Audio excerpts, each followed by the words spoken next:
Então, vou repetir aqui o que eu falei.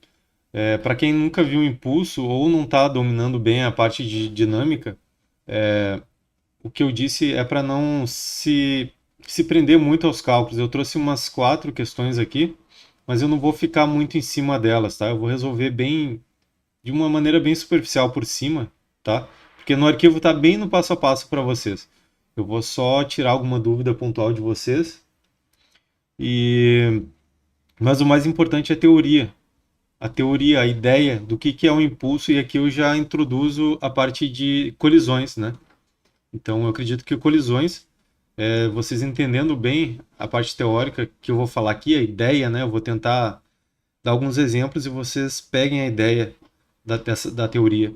Colisões vai ficar mais fácil. E como eu falei, temos agora impulso, a próxima é colisões e encerrou o edital da PRF, né? Então, depois disso, daqui a 3 aulas, né, a terceira a gente retorna de novo lá para o início da física.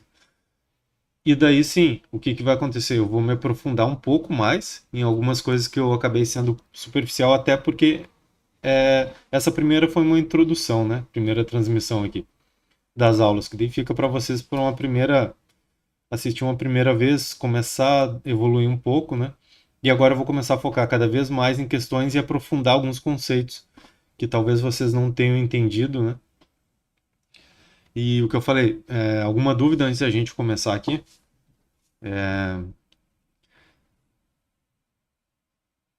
Então eu vou começar aqui em impulso. Não sei se vocês conseguiram ter uma boa compreensão dos assuntos anteriores, trabalho, energia, eu considero mais complicados que impulso e colisões, mas impulso e colisões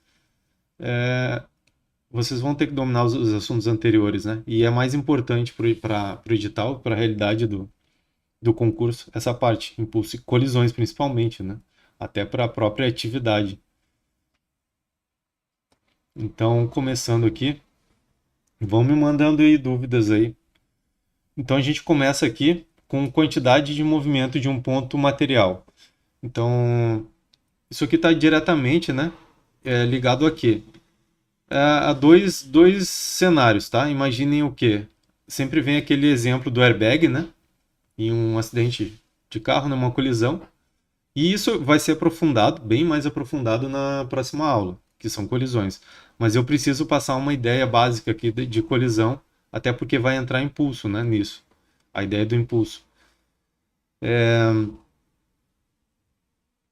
Quantidade de movimento a gente já falou um pouco antes, né? Mas a gente está acostumado, vocês já devem ter visto, né? Quantidade de movimento é aquele Q é igual a massa vezes a velocidade, né? E o impulso é igual a força pela variação de tempo. Daqui a pouco eu retorno nisso, tá?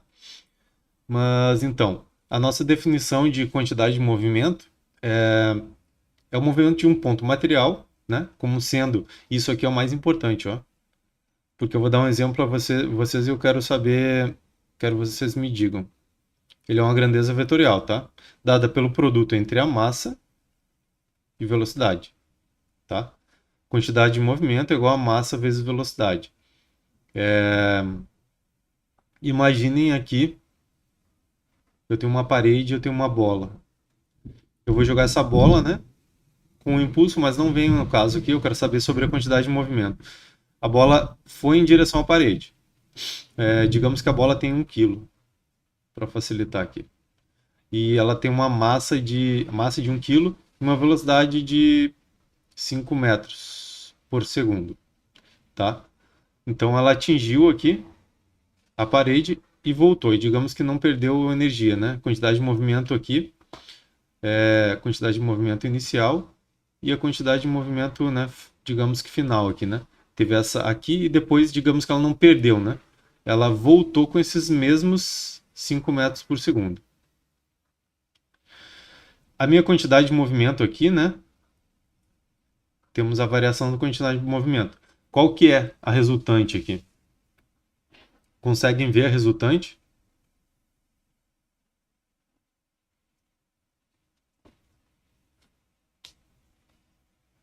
Eu tenho massa, né? Quantidade de movimento é massa, é 1 kg, vezes a velocidade, 5. Ou seja, eu tenho uma quantidade final aqui é 5.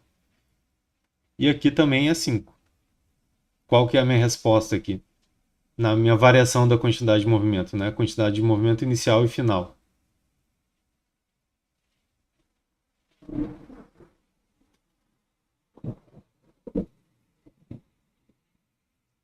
Porque a minha quantidade de movimento, variação da quantidade de movimento é a quantidade de movimento final menos a quantidade de movimento inicial.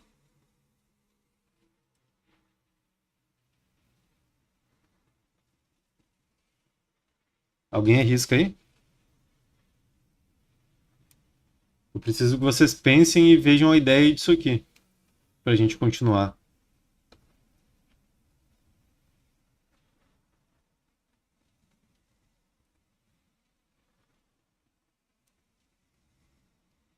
A questão aqui é que a maioria vai me responder que essa quantidade, a variação da quantidade de movimento vai ser zero, porque a minha inicial é 5 menos 5 é igual a zero. Mas o mais importante é o que eu falei ali, isso aqui é uma grandeza vetorial, então aqui eu tenho uma quantidade, né, de 5 mais menos 5 menos 5, né, que é igual a 10. Então é uma grandeza vetorial, né? Então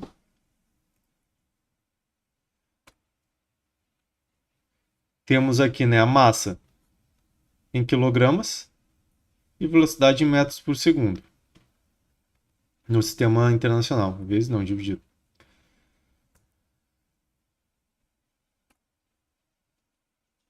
E lembre-se do sinal, ela é vetorial, né? Agora sim, o impulso e eu vou conseguir, a gente vai conseguir falar aqui, ó, considerando o impulso, né? É uma partícula de massa m, em movimento retilíneo uniformemente variado, mRUV. Então, o que eu disse, né? Não adianta eu começar aqui agora, porque vai cair muita coisa de mRUV aqui, até nas questões, na parte de impulso e colisões. mRUV variado sob a ação de uma força resultante constante, né? Então, temos aqui a segunda lei de Newton, né? Que é o princípio fundamental da dinâmica. Força resultante é igual a massa vezes a aceleração. Então, temos aqui um corpo, né? Um objeto. Temos a quantidade de movimento e temos essa força aqui que provocou, né, a velocidade ali.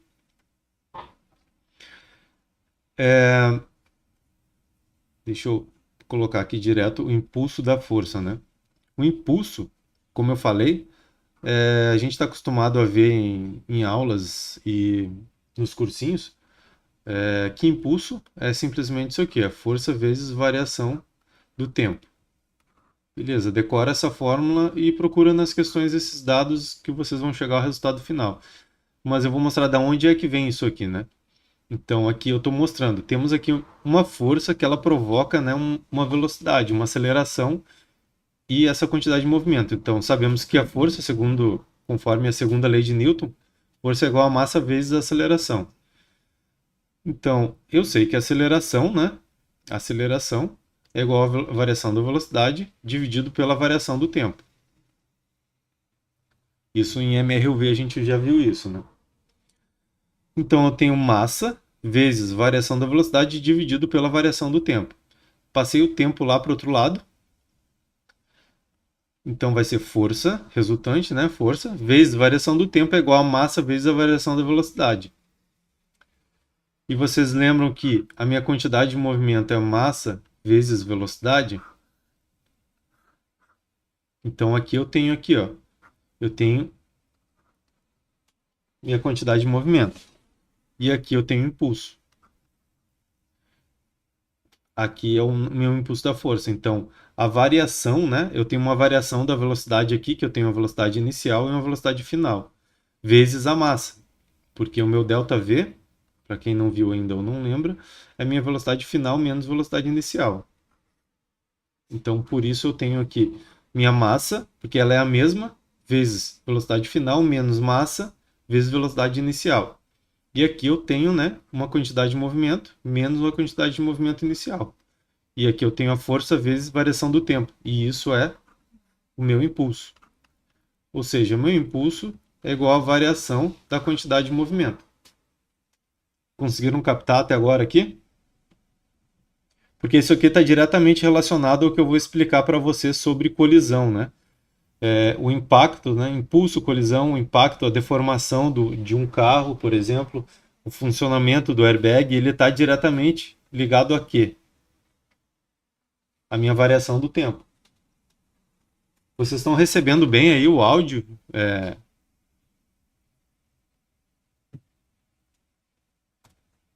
Continuando. Ou estão bem perdidos aqui, quer que eu vá mais devagar? Me falem aí. Querem que eu explique novamente aqui? Deu para entender? Isso aqui é importante que vocês compreendam isso aqui. Eu não vou focar tanto nos cálculos, mas isso aqui é muito importante. Essa relação entre a segunda lei de Newton, impulso e quantidade de movimento. Tá tranquilo aí, Johnny? Tá entendendo aqui? Aqui eu mostrei aqui, ó. O nosso princípio fundamental da dinâmica aqui, né? Força resultante é massa vezes aceleração. E da onde que saiu, a partir dessa segunda lei de Newton, o meu impulso e a minha quantidade de movimento. Mais devagar, mas deu para entender isso aqui, Abinão? Deu para entender? Sim, é como eu te falei, né? Porque o Johnny, acredito que tu não viu ainda bem o início da dinâmica aqui, que nós vimos as leis de Newton, né? Até para quem viu, talvez esteja, né, confundindo algumas coisas aqui. Mas aqui nós temos, ó, temos segunda lei de Newton, que é lá no início da dinâmica, a gente já viu. Temos a quantidade de movimento, que eu falei um pouco na aula anterior.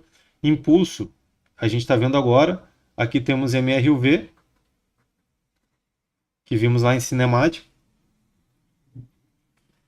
Mas o que eu quero que vocês entendam bem é de onde que surgiu esse impulso e a quantidade de movimento a partir da segunda lei de Newton. Tá? Eu não quero que vocês vejam algo assim e fiquem perdidos, né? Tipo, só tem que decorar uma fórmula. Quando vê, cai em outro contexto. Vocês têm que compreender essa relação aqui. Para uma questão teórica, né? Por exemplo. Mas seguindo aqui, porque eu vou retornar ali, tá? Até na parte de colisões. Então nós temos aqui uma grandeza, né? Que eu falei, vetorial. Grandeza vetorial, que é o nosso impulso aqui. Ó. Impulso é uma grandeza vetorial. E ela vai ter a mesma direção e sentido que essa nossa força aqui. E qual que é a nossa grandeza, né? Nossa unidade aqui. Do impulso, sabemos que a força resultante é igual a massa vezes a aceleração. Sabemos que a massa é em quilogramas, né? A aceleração é em metros por segundo ao quadrado. E isso é igual a Newton, né? Isso aqui é igual a Newton. Então, nossa unidade de força é Newton por segundo, por causa da variação do tempo. Temos unidade de força e tempo, newtons por segundo. Então, saibam que impulso é newtons por segundo. Então, nós chegamos, né, finalmente ao nosso teorema do impulso, que eu já mostrei antes a partir da segunda lei de Newton, né? Da força igual a massa vezes a aceleração.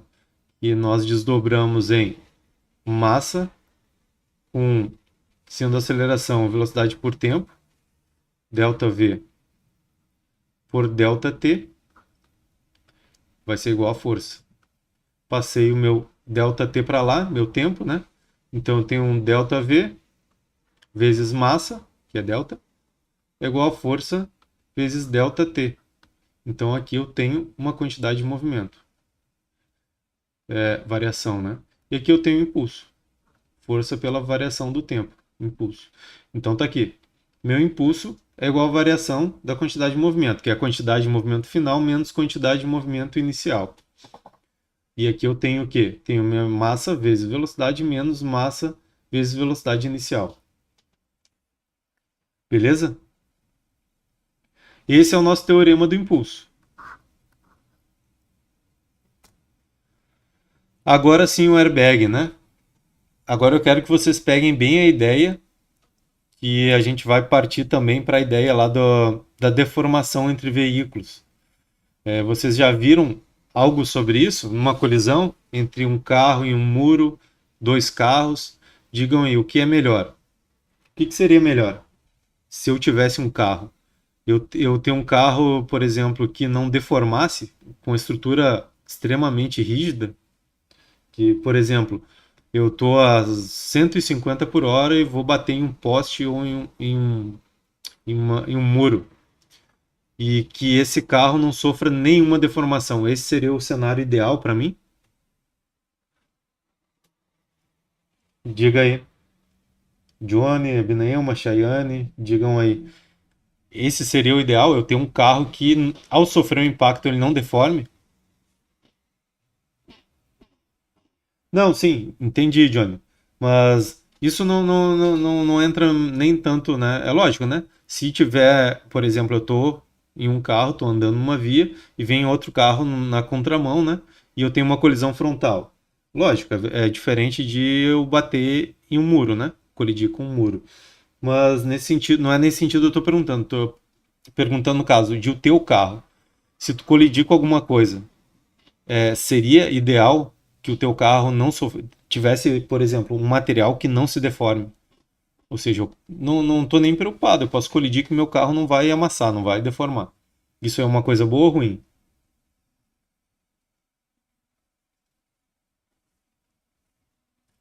A ideia está diretamente ligada ao quê? Também a dinâmica ali, né? A inércia, né? Temos a inércia, além da segunda lei de Newton, porque a inércia, o que, que acontece, né? Eu tenho um carro e tem uma pessoa aqui dentro, tá? Meu carro está a uma determinada velocidade e ele vai colidir com um muro. A velocidade dele, digamos que é 100 km por hora. Então ele foi aqui e colidiu, tá? Colidiu com um muro aqui.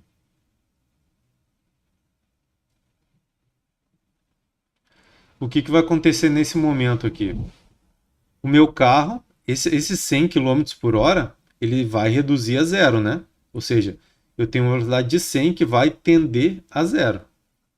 Porque é aí que vai entrar, né, a nossa colisão. Não sei se ele vai levar um muro ou que fosse outro veículo, né? Colidiu e os dois deslocaram para frente ou não deslocaram, enfim. O que acontece aqui é que no intervalo de tempo, no meu ΔT, que ocorreu essa colisão, e esse ΔT é o tempo necessário para que minha velocidade varie de zero não, né? Daqui no caso de 100 para zero, esse meu ΔT é o mais importante em relação aos danos, né? Aos danos da pessoa, eu digo ali. Por quê? Temos a inércia, né? O meu carro ele vai a velocidade zero, mas o meu corpo vai continuar a velocidade de 100 km por hora. Então, quanto maior for esse tempo de interação entre os dois veículos, ou o veículo e o muro, melhor para a pessoa. Por quê? Porque ele um tempo, vai ter um tempo maior para reduzir essa velocidade, de 100 para zero. Então, quanto maior for o meu tempo nesse contato, digamos, nessa colisão, quanto maior o tempo, menor vai ser o impacto sobre o corpo. Então, é assim que funciona o airbag. E o que eu estava perguntando de um carro, o que seria melhor? Um carro que deforma facilmente, um carro que não deforma de jeito nenhum, um carro que não deforma de jeito nenhum, o que acontece? O meu ΔT aqui, minha variação de tempo, é a mínima possível, né? É a mínima possível. E quando a minha variação de tempo é mínima possível, o impacto sobre o corpo é o máximo possível. A força sobre o corpo é a máxima possível. Entenderam? Então, aí que está o funcionamento do airbag. O airbag, o carro bateu aqui, né? Colidiu. O airbag abriu e ele acaba aumentando esse ΔT, essa variação de tempo, para que o corpo consiga, né? Que seja coisa de centésimos de segundos já reduzem demais essa força aplicada sobre o corpo. Conseguiram entender essa relação aqui? O meu impulso é igual a força vezes o meu ΔT. Quanto maior for meu ΔT, maior vai ser a força. Então tá aqui, né, no ato do impacto, os airbags são inflados, minimizando os efeitos, né? Por que eles minimizam os efeitos da inércia, como eu falei, né? Por que eles minimizam o efeito da inércia? Porque eles absorvem, digamos, eles absorvem esse impacto, né? Quanto maior for o meu tempo, né, da colisão, o efeito, né, dessa força é minimizado sobre o corpo ou qualquer coisa que está dentro do veículo, né? Então a proteção proporcionada pelo dispositivo ocorre pelo que eu já falei aqui. Em contato com ele, a frenagem fica suavizada, né? Causa essa suavização. Até por isso, o material de um carro ele tem que ser feito, tem que ter um equilíbrio nisso. Um equilíbrio, ele não pode ser tão frágil, mas não pode ser tão rígido, né? Não pode ser uma estrutura extremamente rígida e que não deforme, mas também não pode ser tão frágil, então tem que ter esse meio termo. Então aqui, ó, em contato com ele, a frenagem fica suavizada, vai ocorrer um intervalo de tempo maior do que aquele no qual ocorreria sem equipamento, né, sem um airbag, né? Então, o meu airbag ele vai aumentar o meu ΔT, minha variação de tempo, para reduzir esse impacto. Não é uma redução abrupta, né, da força. Então, a mesma variação de quantidade de movimento obtida em um intervalo de tempo maior requer uma força de intensidade menor, né? O que acaba reduzindo os danos. Conseguiram entender bem essa ideia do airbag? Ela é essencial para essa matéria, tá? É essencial para essa parte e para colisões.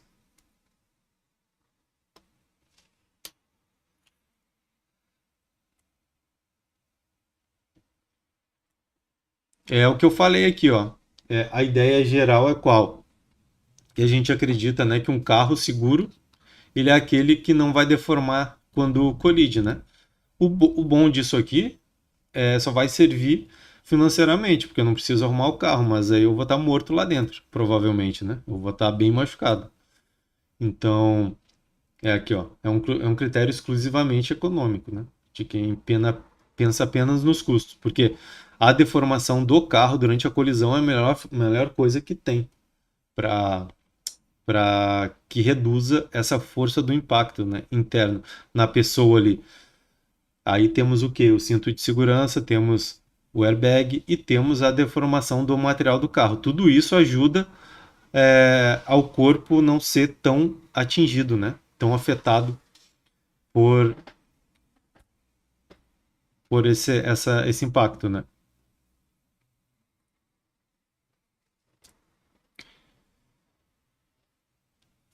Aqui fala um pouco, tá, sobre colisão, mas o mais importante, e eu vou aprofundar na próxima aula, tá?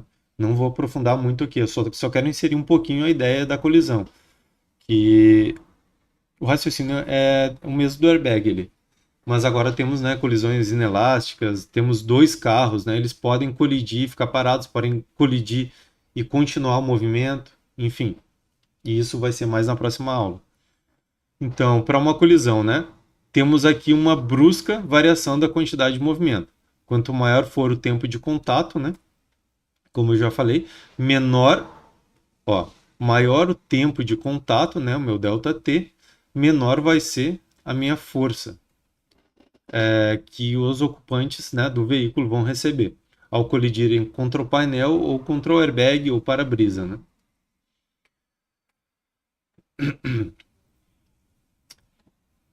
E esse tempo de contato entre os objetos nessa colisão vai depender do que eu falei aqui, a capacidade de deformação. Então, caso alguém não tivesse essa ideia antes, a deformação do veículo, é lógico, né, acontece de ficar preso nas ferragens, mas ela é essencial para essa redução do impacto, né? Então, tem que ter esse meio termo do material, né, entre rigidez e flexibilidade, para que a gente entre nesse conceito de carro seguro. Aqui um vídeo, tá? Vejam aí, ó. Vejam o vídeo.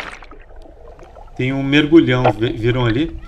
Ele entrou, né, para pegar, ó, a caça. A uma velocidade próxima, eles chegam a essa velocidade de 150 quilômetros por hora. Então ele viu, né, um cardume ali embaixo ali. Eu vou explicar e vou mostrar de novo, tá? Então ele fechou as asas, isso aí já vai entrar também com a aerodinâmica, mas não é o nosso foco aqui, né? E nem cai. Fechou as asas, né? E desceu verticalmente ali nas águas a essa velocidade, uma velocidade bem alta, né? Imagine uma colisão, né? De 150 km por hora. Mas tá, beleza, é a água ali, né? Só que para isso ele tem um meio de proteção natural, que aqui que funciona como um airbag, né? Ele tem um pequeno airbag natural, que é uma bolsa no peito dele. Então essa bolsa, ela tem aquele funcionamento que eu acabei de falar, né? Ela aumenta o meu delta T da colisão desse pássaro, né, do mergulhão, com a água e com isso, né, preserva o corpo dele. Então ela é inflada, né? Essa bolsa é inflada. Eu acho que nem dá para ver no vídeo isso ali, mas se a gente for passar em câmera lenta a gente consegue ver. Mas fica até para que vocês pesquisem depois. Outros exemplos relacionados a isso que eu citei. Eu estou mostrando, né? Eu falei sobre o airbag, colisão entre veículos, e tem até na natureza que estou demonstrando aqui. Ele infla antes do choque, né? Com a água. Eu vou repetir aqui.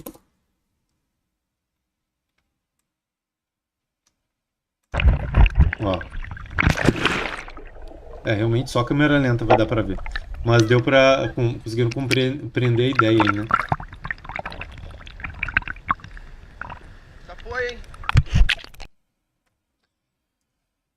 Tá tranquilo? Mais um exemplo aí.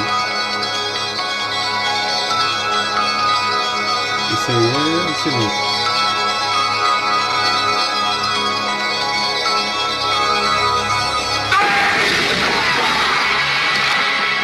É isso aí!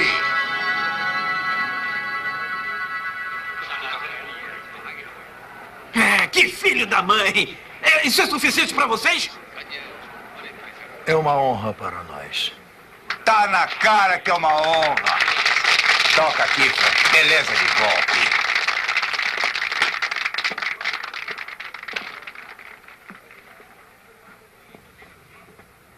Muito bom.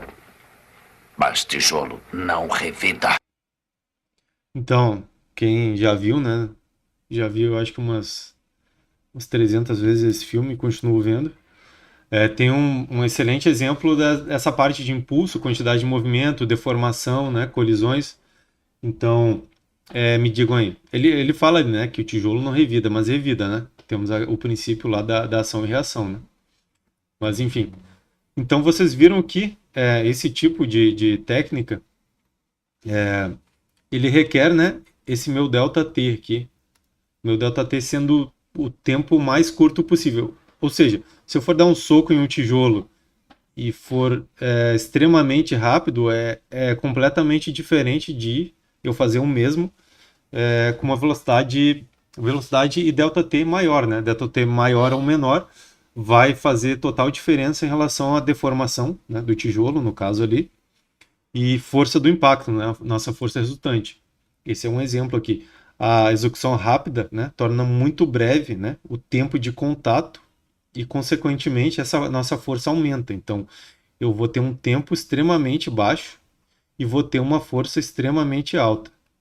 Então, é um excelente exemplo. Um outro exemplo, né, nessa parte de impulso, força e ΔT. Força vezes ΔT. Então, aqui nós temos uma necessidade contrária ao exemplo do airbag de colisões. Porque aqui eu preciso de um ΔT extremamente baixo para conseguir uma força extremamente alta e causar um dano, né, ao tijolo ali. Agora temos um gráfico aqui, ó. Temos um gráfico. Deixa eu ver se isso aqui é uma...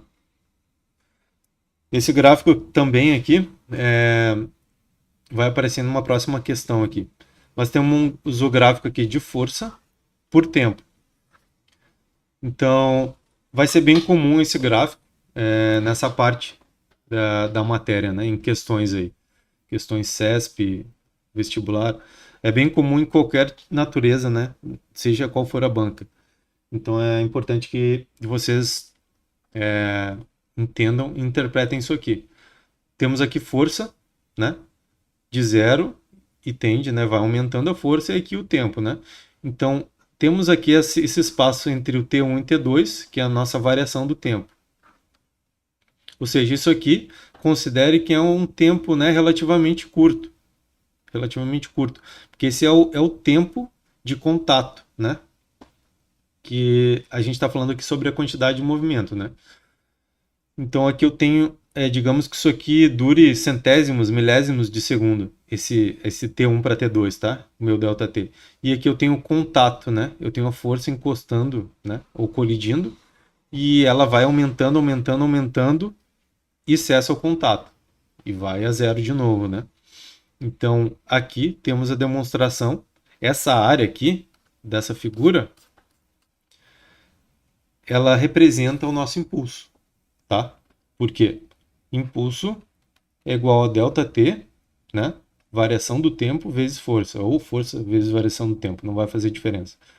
Mas impulso é força vezes a variação do tempo. Temos aqui a força e variação do tempo, mas eu vou considerar a força somente nesse intervalo de tempo. Então, coloco aqui e eu tenho a força aqui, ó. Força crescente nesse sentido aqui. Então, esse é o meu tempo de contato em relação com o tempo. Então, a área, né, dessa figura geométrica representa o meu impulso. Então, isso aqui está aqui, ó. Esse N significa numericamente igual, né? Numericamente igual. Tranquilo? Então, o meu impulso é igual à área, é numericamente igual à área dessa minha figura. Então, a quantidade de movimento de um sistema de partículas, né, é igual ao somatório da quantidade de movimentos. Quantidade de movimento. Tranquilo no gráfico aqui? Deu para entender o gráfico? De força por tempo, e aqui eu tenho meu tempo de contato, né, o tempo que a força está agindo e aumentando, né? Digamos que seja uma colisão ali, uma colisão, um soco, enfim, e eu tenho o meu ΔT aqui. O importante é isso, ó, que essa área aqui representa o meu impulso. O impulso. Vamos para a primeira questão aqui. Eu não vou fazer todas, não. Já temos aí 40 minutos. Senão vai ficar muito longa, tá? Mas no arquivo estão todas as questões. Me digam aí alguma dúvida até agora para que a gente faça essa questão?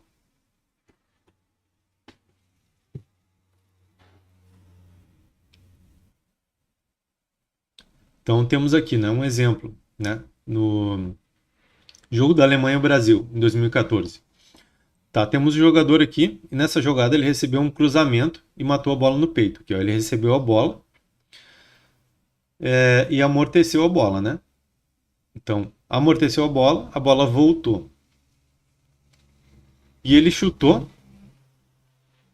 de esquerda para fazer o gol, tá? Considere que imediatamente antes de tocar no peito, aqui antes de tocar no peito do jogador, a bola tinha uma velocidade de módulo. Então, nós temos o primeiro dado aqui, V1. Temos a velocidade 1 aqui dela, igual a 8 metros por segundo.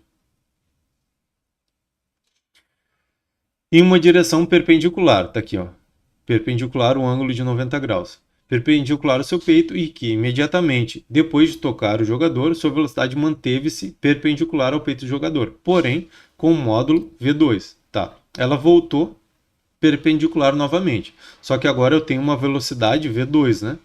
Igual a 0,6 metros por segundo, em sentido contrário.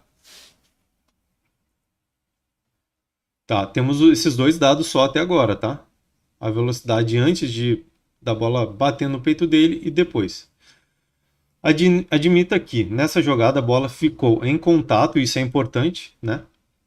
Importante para nossas questões de impulso, colisões.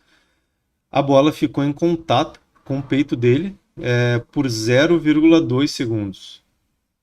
Então eu tenho um tempo aqui de 2 segundos. 0,2 segundos. 2 segundos não. 0,2 segundos.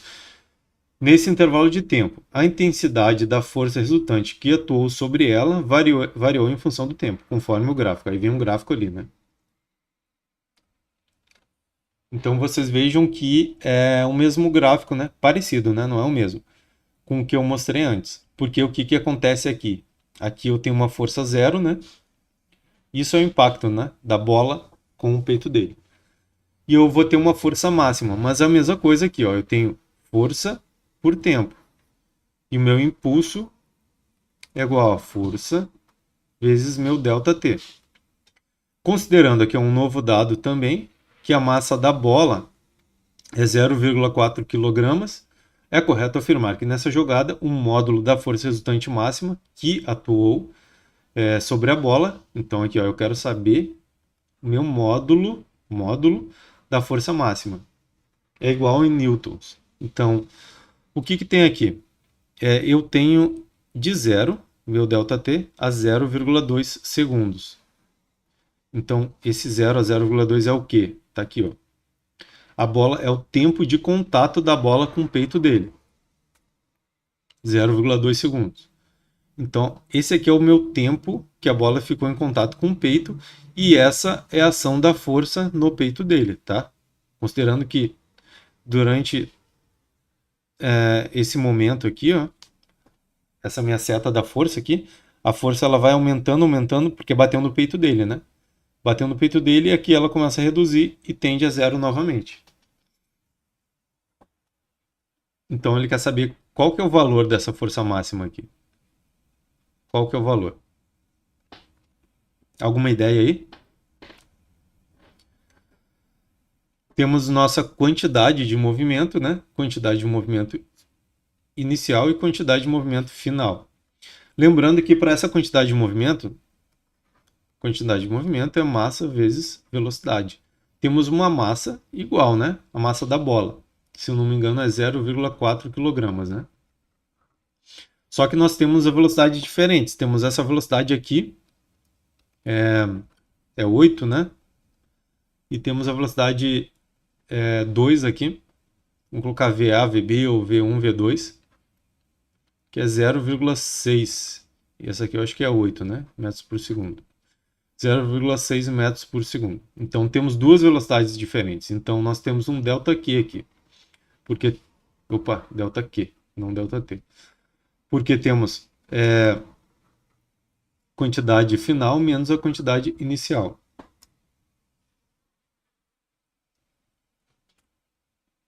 Então, meu impulso, já demonstrei ali que o impulso é minha variação da quantidade de movimento. Sendo minha variação da quantidade de movimento, acabei de mostrar aqui, que é minha quantidade de movimento final menos quantidade de movimento inicial.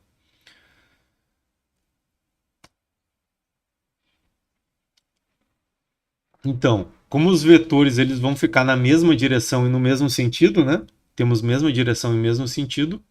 Então, nós temos aqui quantidade de movimento final e inicial. Como eu mostrei, eu tenho uma velocidade inicial aqui, inicial, e final aqui, né? Diferentes. Minha velocidade final é 0,4 metros por segundo. Não, peraí. É 8, tá aqui é 8.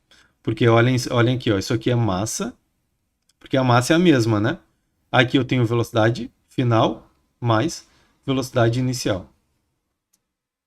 Não confundam isso aí, porque aqui foi feita uma simplificação, né? Ou seja, eu tenho M com V mais V inicial. Tranquilo? Isso eu estou mostrando aqui, caso vocês estudem o PDF, deem uma olhada na questão de novo, até anotem aí, ou só peguem a ideia aqui, né? Isso aqui é só uma simplificação, tá? Então aqui agora eu consigo encontrar, porque eu já tenho minha massa, tenho velocidade final e inicial, eu consigo descobrir aqui o meu impulso, né? Sendo o meu impulso em newtons vezes segundos. Então meu impulso é 3,44 newtons vezes segundos. Então, como eu mostrei lá na representação inicial lá do gráfico, não dessa questão, na outra, o meu impulso ele é dado pela força vezes variação do tempo. E isso aí é numericamente, né? Numericamente igual à área da figura geométrica daquele gráfico, né? Sendo um triângulo, triângulo retângulo, trapézio, isso depende da análise do contexto da questão. Nós vamos fazer a área, né, daquela figura aqui. Qual é a figura que nós temos aqui, ó? Temos um trapézio aqui. Temos um trapézio, né? Aqui, um trapézio, aqui eu tenho um retângulo, né? Retângulo não, um triângulo. Perguntem aí. Digam aí, tá muito difícil? Tá muito acelerado? Eu sei que tá um pouco, né? Mas eu tô tentando deixar bem claro essa... Mas como eu falei, vocês vão confundir bastante essa parte aqui. Vocês estão recém vendo a teoria, né? Alguns aí. Outros já dominam. Aí dá para acompanhar mais tranquilamente essa aplicação da teoria. Mas é muita coisa ao mesmo tempo. Então, o que eu digo é não se frustrem, né? Estudem com calma as matérias anteriores. Então, continuando, como eu falei, meu impulso é numericamente igual à área da figura geométrica, que é igual à base vezes a altura dividido por 2, né? Então, temos aqui 0,2 vezes a força máxima. E agora eu tenho a força máxima. Se vocês voltarem lá naquele gráfico, para quem está com PDF aí, ou imprimir o arquivo, temos ali o 0,2, que é o meu intervalo de tempo, né, do contato da bola, e eu tenho a força máxima. E é o que eu quero descobrir, a força máxima, né? O impulso eu já tenho, que eu descobri aqui, ó. Então, meu impulso é 3,44 newtons, né? Newtons vezes segundos. E aqui eu tenho 0,2, que é o meu ΔT, vezes força máxima dividido por 2, porque é a área daquela figura geométrica. Aqui eu somente vou isolar minha força máxima e vou encontrar a resposta, que é 34,4 newtons. Fechou?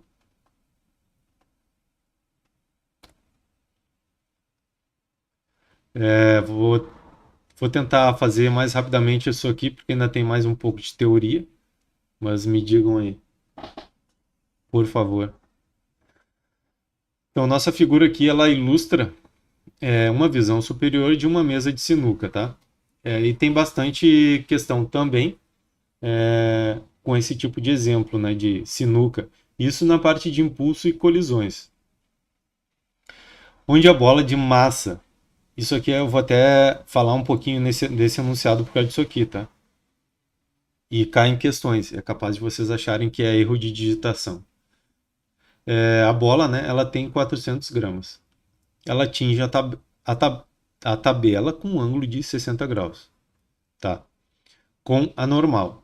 E ricocheteia formando o mesmo ângulo com a normal. Então temos aqui dois ângulos iguais, né? Alfa e alfa, que é 60 graus.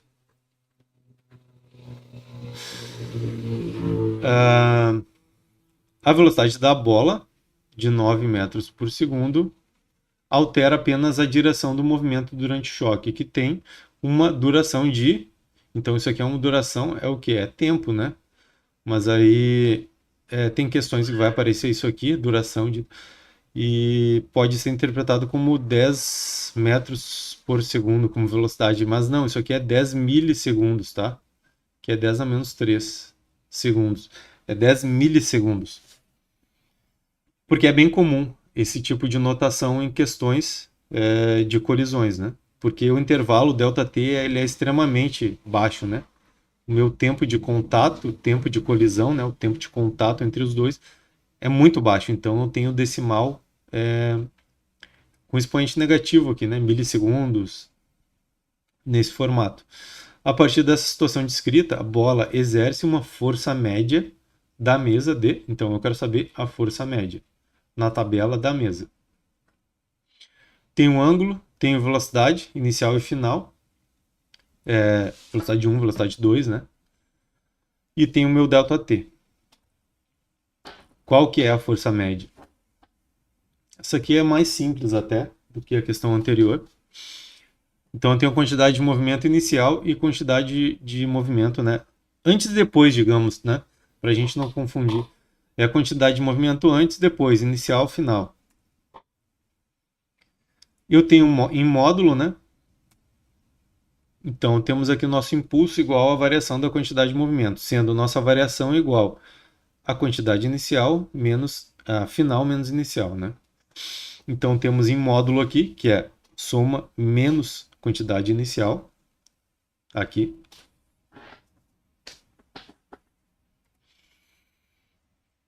Então, dessa forma, a gente tem também essa regra do paralelogramo, que também tem lá na parte de vetores, né? As regras para interação entre os vetores e resolução. Sendo que eu tenho, né, o meu ΔQ, variação, esse aqui é o meu ΔQ, tá? É aquela normal. Eu tenho minha quantidade de movimento inicial e quantidade de movimento antes e depois, inicial e final. E tenho o meu ΔQ. Então, essa seta aqui, meu ΔQ, ao quadrado, é igual a esse aqui ao quadrado, o inicial ao quadrado, mais o final ou posterior ao quadrado, mais 2 vezes o primeiro pelo segundo, vezes o cosseno do ângulo. E esse é o ângulo aqui, ó. É esse ângulo, tá? Porque é um paralelogramo, não estou considerando um triângulo, tá? Então aqui eu só substituo, eu sei que meu Q é igual a mv, massa vezes velocidade, ao quadrado, né? Tranquilo? Aqui é o cosseno de 120, né? Então aqui eu vou encontrar o meu ΔQ, porque eu já tenho a massa, tenho a velocidade, que é 9, a massa é 0,4, né? Que é 400 gramas. 400 gramas, cheguei a 0,4 kg. Minha velocidade é 9 metros por segundo. E isso ao quadrado, né? Então eu vou acabar encontrando aqui o meu ΔQ, minha variação da quantidade de movimento. E agora, como eu já tenho minha variação da quantidade de movimento, eu vou encontrar a força média a partir do impulso. Sabemos, né, que impulso é igual a força vezes meu ΔT, sendo minha quantidade de movimento sendo massa vezes velocidade. Então, impulso é igual a minha força média vezes variação do tempo igual a variação da quantidade de movimento. Então, temos aqui a força média. Então, lembrando aqui, ó, os meus 10 milissegundos, tá? 10 milissegundos e tenho meu ΔQ aqui. Então, com isso eu encontrei, né? Eu só isolo aqui minha força média, passei para o outro lado e encontrei 360 newtons de força média.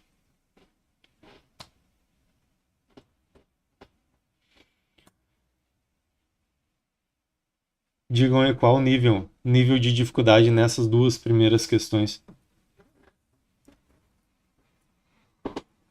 Como é que tá aí, Johnny? Abinailma, Chayane? Não sei mais quem tá acompanhando, mas só vocês três se identificaram aí.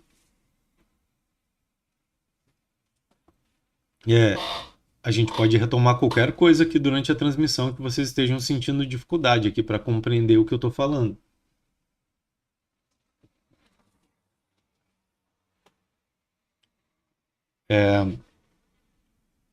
Não sei se vocês já estão, né, nesse assunto. Eu acredito que a maioria não está ainda nesse assunto, né? Mas o interessante da transmissão ao vivo, é a gente interagir aqui, né? Vocês mandarem no chat aí, ao vivo, as dúvidas, senão não vai fazer muita diferença de uma aula simplesmente gravada, né? Mas eu entendo que realmente, né, o Johnny está falando, é bastante assunto. É o que eu falei, né? Aqui, colisões e até os assuntos anteriores ali de potência, energia cinética, potencial, né? É muita coisa ao mesmo tempo. Muita coisa ao mesmo tempo. E se algum de vocês está fraco em algum deles, compromete a compreensão do todo, né?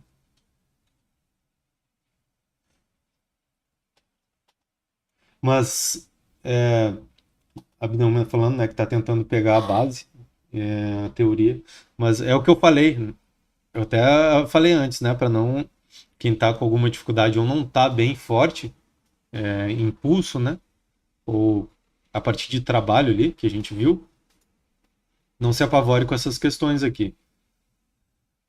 O interessante é que vocês tenham captado um pouquinho da teoria que eu falei um pouco ali no início, né?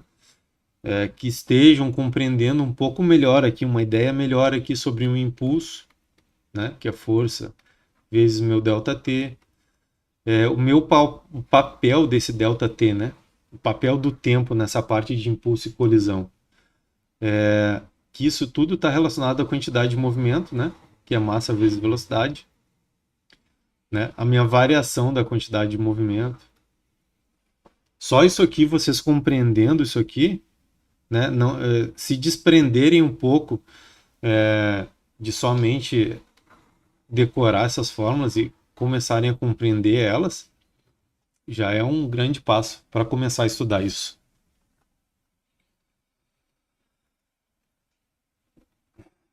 Dos gráficos, né, Cheyenne?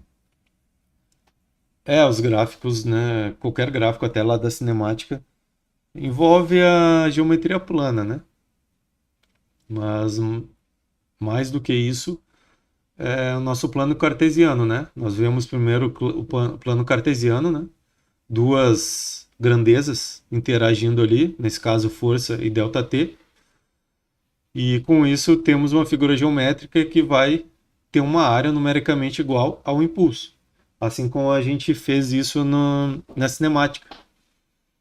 De velocidade, distância, tempo, aceleração, e a gente conseguia pegar a área de um gráfico e relacionar a uma das grandezas. Mas vamos continuando aqui. Vou fazer só mais esse aqui. Eu acho que tem mais um. Na verdade, esse PDF eu vou colocar lá na área do aluno aqui na sequência. Ele tem mais de umas 20 questões, no mínimo. Tenho mais de 100 slides, 120 slides. Só com questões resolvidas passo a passo dessa matéria aqui. De impulso. E colisões também. Mas colisões é um outro ainda. Então tem bastante coisa. E eu vou deixar para vocês esse mais completo, tá? Para que vocês estudem as questões. Até porque vocês fazem toda a revisão teórica em cada questão. Vamos para mais essa aqui. E essa aqui eu acho que é a mais simples até. Temos aqui todos os dados. Ó. Um corpo de massa 1 kg movimenta-se ao longo do eixo X com velocidade constante de 4 metros por segundo. Em determinado instante, uma força de 2 newtons atua durante 2 segundos na direção perpendicular ao movimento.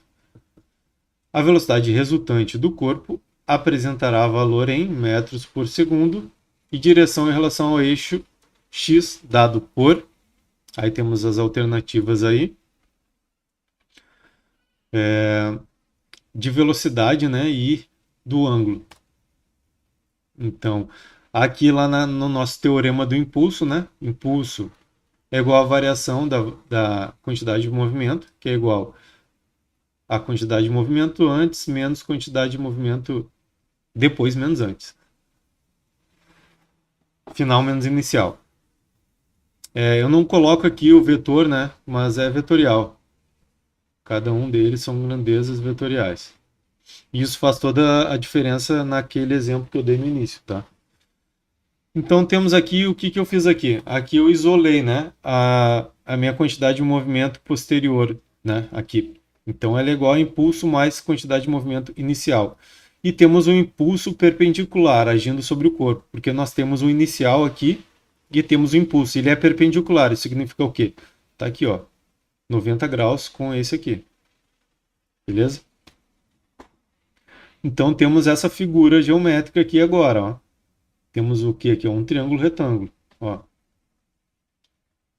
Perpendicular 90 graus. E aqui o meu eixo, né, na direção vertical, né, é impulso, quantidade de movimento anterior e a quantidade de movimento aqui depois. E temos o ângulo, que nós temos que descobrir esse ângulo aqui.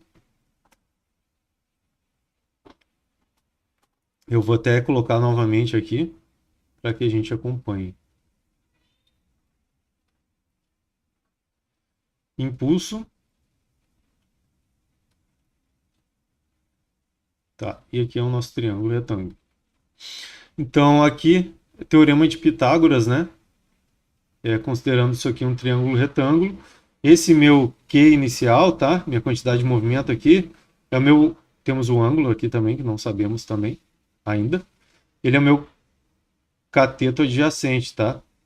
Esse Q aqui é minha hipotenusa. E aqui ele coincide com o meu impulso, ou seja, é o meu cateto oposto, né? Lembrando que seno é igual a cateto oposto pela hipotenusa. Meu cosseno é cateto adjacente pela hipotenusa. E meu cateto adjacente é aqui, ó, quantidade de movimento antes, minha hipotenusa é o Q aqui. Então temos aqui hipotenusa é igual ao meu cateto oposto aqui, né? Esse aqui é igual a esse ao quadrado mais esse ao quadrado, né? Q ao quadrado é igual ao impulso ao quadrado mais a quantidade de movimento antes ao quadrado. Sabemos que Q, quantidade de movimento, é igual a massa vezes velocidade. Então tá aqui. Massa vezes velocidade, aqui, e aqui é o impulso. Novamente, eu vou repetir. Impulso, isso aqui é um I, não é um F. Impulso é igual a força vezes minha variação de tempo. Tá aqui, ó. Impulso é força vezes variação de tempo. Aí é o quadrado, por causa do teorema de Pitágoras, né? Triângulo retângulo, vou fazer aqui. Hipotenusa, meu ângulo. Meu B, cateto adjacente. E meu C, cateto oposto. Ou seja, A ao quadrado é igual a B ao quadrado mais C ao quadrado. Considerando o Q, que é inicial, e impulso. Então tá aqui, ó. Só que eu desmembrei, né? Minha quantidade de movimento aqui, ó. Massa vezes velocidade, força vezes variação do tempo, tá tudo aqui. Então eu vou ter uma velocidade ao quadrado aqui. Eu vou encontrar, né, minha velocidade final aqui, né? Que vai ser igual a 4 raiz de 2 metros por segundo, tá? E agora eu vou determinar o valor do ângulo, né? Aqui, conforme o que eu falei aqui nas nossas relações trigonométricas aqui no triângulo retângulo. Que eu vou utilizar o cosseno, né? Cosseno, porque eu vou usar a minha quantidade de movimento antes e quantidade de movimento depois aqui. Então, cosseno é igual a massa vezes velocidade inicial dividido pela massa vezes velocidade final. E nós temos aqui sendo 4 e minha quantidade de movimento depois aqui sendo 4 raiz de 2. Então, meu ângulo é 45 graus.